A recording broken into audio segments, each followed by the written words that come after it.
शिल्पा ने मन बना लिया था कि अब वो जल्दी यहाँ से चली जाएगी। चिराग को भी काम था, इसलिए वो भी अब रामपुर से वापस जाना चाहता था। जब ये बात वाणी से शिल्पा ने कही तो वाणी बहुत उदास हो गई और वाणी ने कहा, नहीं छोटी माँ, मैं अभी कुछ दिन और यहाँ रहना चाहती हूँ, और वैसे भी मैं यहाँ जिस चीज़ की तलाश में आई थी वो तो अभी तक मुझे मिली ही नहीं। यह चीज़ सुनकर शिल्पा थोड़ी सी हैरान हो गई। उसने वाणी से पूछा, क्या चीज़ है वो जिसकी तलाश में तुम आई थी?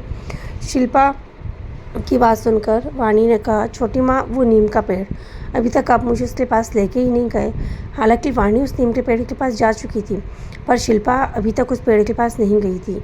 और शिल्पा को यही आश्चर्य भी हो रहा था कि वाणी उस पेड़ के चक्कर में यहाँ आई थी और अभी तक उस पेड़ के पास कैसे नहीं गई, क्योंकि उसे अभी तक मालूम ही नहीं था।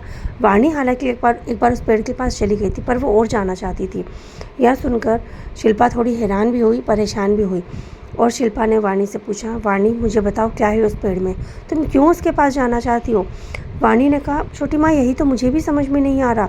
वो पेड़ मुझे सपने में दिखा, उससे रिलेटेड स्टोरी मैंने देखी, उस स्टोरी पे मैंने परफॉर्म किया और बार बार वो पेड़ मेरे सपने में आ रहा है। मैं जब से यहाँ आई हूँ मैं यहाँ शांति से सो पा रही हूँ, क्योंकि रात भर मैं उसी पेड़ के सपने देखा करती हूँ।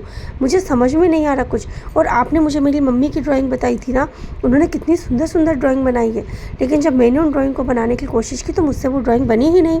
यह बात सुनकर शिल्पा बहुत हैरान हो गई।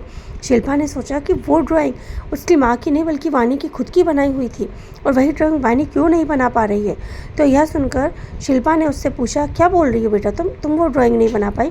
वाणी ने कहा, हाँ छोटी माँ, मैं एक बार रिया दीदी के साथ उस ड्राइंग को बनाने की कोशिश की, पर मुझसे वो ड्राइंग बनी ही नहीं। तो फिर मैं मिलना चाहती हूँ, मुझे जानना है क्या है उस पेड़ में ऐसा जो मुझे वो सपने में दिखता है। माँ, मुझे प्लीज़ एक बार उस पेड़ के पास ले चलिए, उसके बाद अब जब आप बोलोगी हम वापस रामपुर से चलेंगे। शिल्पा ने यह सोचा और उसने सोचा कि उसे वाकई में उस पेड़ के पास एक बार जाना चाहिए। यह सोचकर शिल्पा ने कहा, ठीक है बेटा, हम आज ही उस पेड़ के पास चलेंगे, हम सब आज चलेंगे। यह सुनकर वाणी बहुत खुश हुई और वाणी ने सबसे बोला कि आज हम सब चलेंगे। सभी लोग खुश थे। मनीष ने जब बोला कि शिल्पा, क्या तुम सही कह रही हो, हम वहाँ चलेंगे? शिल्पा ने कहा, हाँ भैया, आज हम वहाँ जाएंगे और पता करूँ मैं क्या है उस पेड़ में ऐसा। यह कहकर सभी लोग वहाँ जाने के लिए तैयार हो गए। अब आगे की कहानी सुनने के लिए सुनते रहिए हमारे कहानी का आगे का भाग, नीम का पेड़। Thank you.